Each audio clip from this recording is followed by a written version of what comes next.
आज हम संस्कृत साहित्य व इतिहास में महाकाव्यों की परंपरा में महाकवि माघ के विषय में अध्ययन करेंगे कि संस्कृत महाकवियों की परंपरा में जो महाकवि माघ हैं उनका नाम भी अत्यंत सम्मान आदर के साथ लिया जाता है। माघ स्वतंत्र पांडित्य लेकर उपस्थित होते हैं। व्याकरण, राजनीति, दर्शन, वेद, पुराण, अलंकार शास्त्र, संगीत शास्त्र, अश्वविद्या, हस्ती विद्या आदि विविध शास्त्रों का जो पांडित्य है वो जो माघ में मिलता है वो किसी अन्य कवि में नहीं मिलता।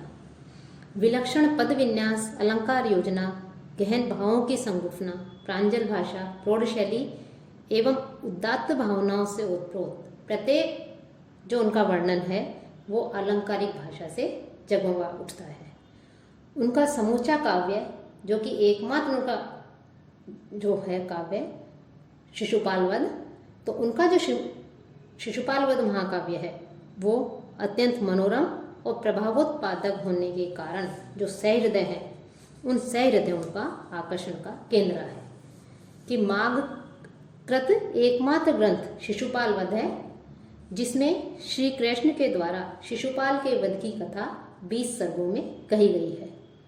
और इस महाकाव्य की जो कथा वस्तु है उस कथा वस्तु का आधार महाभारत की कथा है जिसे महाकवि ने अपनी प्रतिभा के द्वारा विशद रूप प्रदान किया गया है।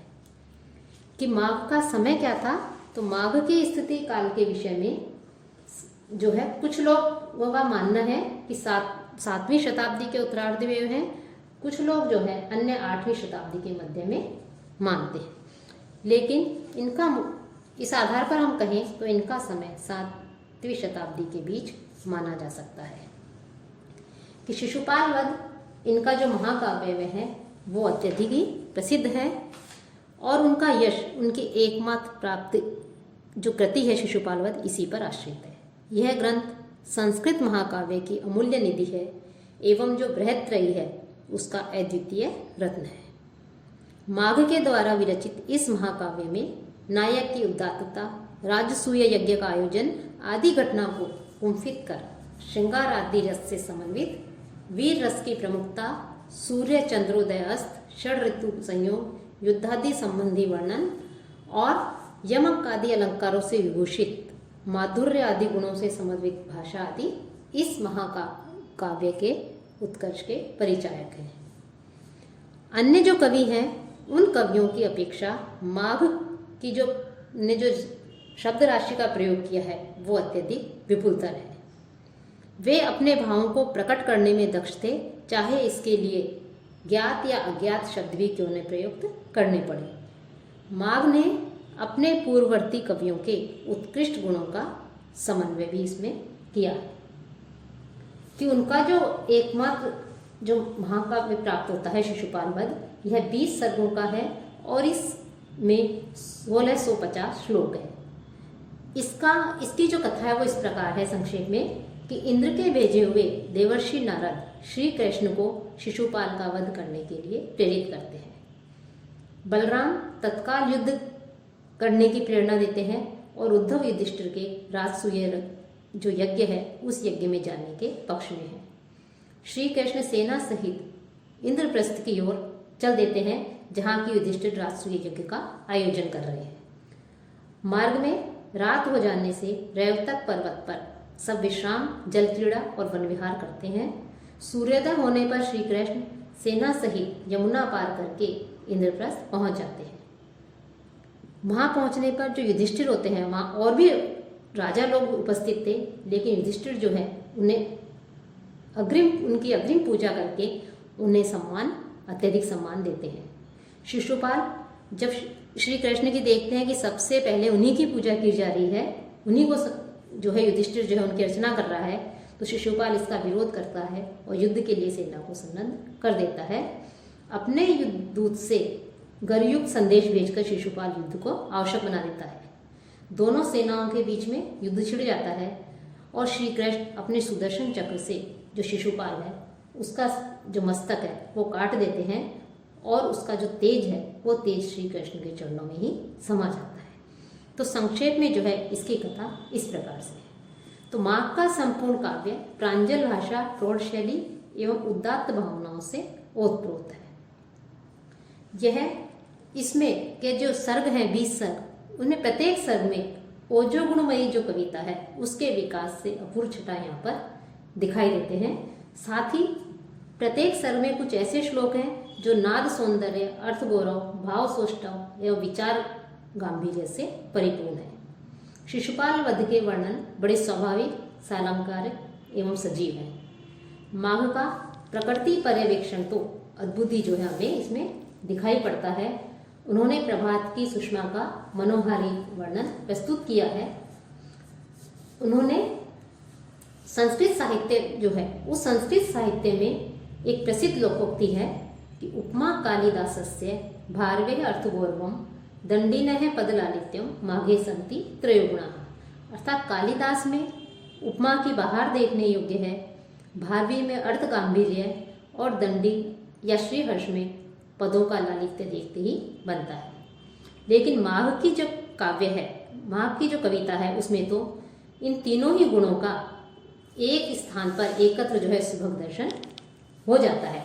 अर्थात भाग जो माघ है, उन माघ के काव्यों में भले ही कालिदास जैसी उपमाएं न हो, लेकिन इसमें न तो सुंदर उपमाओं का भाव है, न अर्थ गौरव की कमी है, और पदों का ललित विन्यास तो निस्संदेह है प्रशंसनीय है। माघ की जो पद शैली है, पद रचना है, वो इतनी रमणीय है कि कोई भी शब्द अपने स्थान से जो है उसको वहां से हटाया नहीं जा सकता। माघ में जब ये तीनों ही गुण जो है एक स्थान पर हम देख सकते हैं। उनमें जहाँ तक माघ में उपमाओं की नैपुण्य की बात है, तो यह तो सर्वमान्य है कि माघ जैसे जो पंडित है, कवि है, वो संस्कृत साहित्य में संभवतः उंगलियों पर ही गिने जा सकते हैं। लेकिन माघ जैसे विविध शास्त्रों का ज्ञान किसी कवि को नहीं है। कालिदास की उपमाएं अपने वैशिष्ट्य के कारण अनुपम हैं, परंतु माघ की उपमाएं भी अपने शास्त्र पुष्ट आधार से बहुत ही गंभीर हैं। माघ ने अपने सर्वतोमुखी वैदुष्य का परिदर्शन अपनी उपमाओं के द्वारा ही उन्होंने इसमें किया है।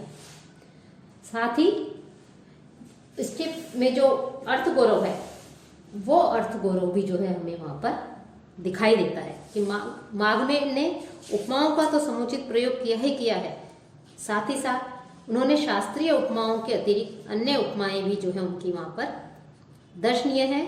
माघ कहीं भी अपनी शास्त्र पुष्ट उपमाएं अवतीर्ण कर देते हैं कि शिशुपाल की सेना अनेक व्यूह रचनाओं से वैसे ही दुर्गम हो गई जैसे कि सर्वतोभद्र गोमूत्र बध आदि से महाकाव्य दुर्गम हो जाता है। और अर्थ गौरव की दृष्टि से माघ भारवी से भी किसी प्रकार से कम नहीं है कि उपमा की दृष्टि से तो कालिदास से के सब बराबर नहीं हो, कालिदास के अनुकूल जो है जैसी उपमाएं नहीं हो, लेकिन फिर भी जो है वो उनमें सुंदर उपमाओं का उन्होंने प्रयोग किया है। और अर्थ गौरव की दृष्टि से भी माना जाए तो माघ भारवी से किसी भी प्रकार कम नहीं है। वे अर्थ के महत्व को ही जानते हैं। अर्थ गौरव का अर्थ होता है अर्थ गांभीर्य, अर्थात सीमित क्षेत्र में स्वल्प शब्दावली में विपुल अर्थ भर देना।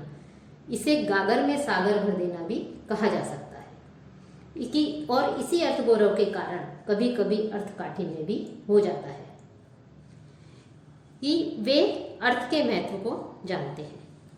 उनका काव्य केवल मनोरंजन के लिए नहीं अपितु ज्ञान क्षेत्र को भी बढ़ाने का साधन है।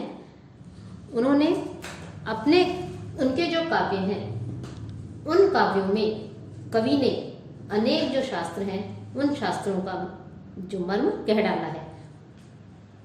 सीमित पदों से उन्होंने व्याकरण शास्त्र, राजनीति शास्त्र आदि अन्य जो शास्त्र हैं उन शास्त्रों के रहस्यों को भी जो है उन्होंने उद्घाटित कर दिया है।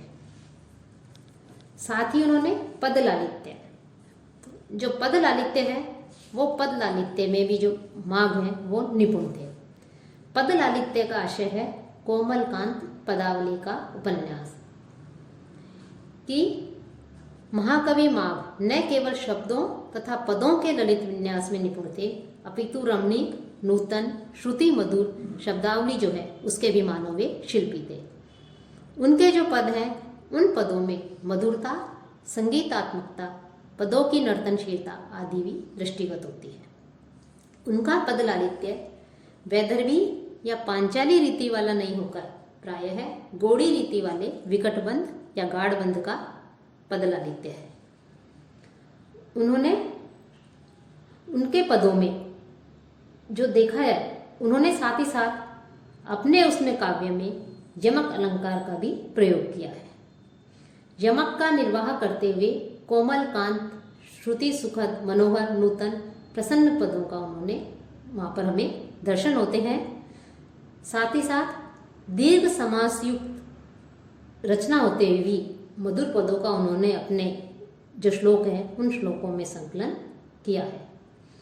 उनकी रचना को पढ़ते समय जिह्वा को रंच मात्र भी कष्ट नहीं होता। अर्थावबोध न होने पर भी कहीं पर मानो हमें अर्थ का ज्ञान नहीं हो, अर्थात अर्थावबोध नहीं हो, लेकिन फिर भी कर्ण कुहरों में अमृत रस घोलने वाली मधुर शब्दावली जो है उनकी, वो काव्य आनंद की मानो हमारे कान में वर्षासी कर देती है और यही उनका परम वैशिष्ट्य है। इस प्रकार हम यह कहना सर्वथा युक्त है कि माघे संति त्रयोगुणा। इसी क्रम में जो विद्वत समाज है उसमें यह भी कहा जाता है कि मेघे माघे गतवय है, अर्थात मेघदूत और माघ अर्थात शिशुपाल वध में पूर्ण आयु जो है वो व्यतीत हो गई। तो इस प्रकार से माघ जो है वो श्रेष्ठ काव्यों की रचना में, उपमाओं में, अर्थगौरव में, पद लालित्य में जो है प्रमुख का उन्होंने अपने इन सब में जो है वो पूर्ण रूप से निपुण थे। ये तीनों ही गुण उनमें एकमात्र पाए जाते हैं कि कालिदास तो उपमाओं के लिए प्रसिद्ध है और जो भारवी हैं वो भारवी अर्थगौरव के लिए प्रसिद्ध हैं, लेकिन जो माघ है उनमें जो है ये तीनों ही गुण जो है मुख्य रूप से हमें देखने को मिलता है। उन्होंने एकमात्र ग्रंथ की ही भले ही रचना क्यों कि उनका एकमात्र ग्रंथ हमें मिलता है शिशुपाल वध, तो भले ही एकमात्र ग्रंथ की ही रचना क्यों नहीं की हो, लेकिन वही कवि का सर्वस्व है और यही कारण है कि कवि और जो काव्य है उन काव्य का तादात्म्य हो गया और उनके काव्य को माघ काव्य भी कहा गया है। कि ऐसे महाकाव्य जो की रचना करने वाले जो महाकवि माघ है, ऐसे कवि पर हमारा जो समाज है वो सदियों तक जो है वो समाज उस पर गर्व करता रहेगा। तो इस प्रकार से जो महाकाव्य है माघ का शिशुपाल वध 20 सर्गों में विभक्त है और विशाल का महाकाव्य है और इसका आधार जो है महाभारत की एक छोटी सी घटना युधिष्ठिर के राजसूय यज्ञ में भगवान कृष्ण के द्वारा शिशुपाल का वध करना, इसी को आधार बना करके महाकवि माघ ने कथानक का जो है विस्तार किया है।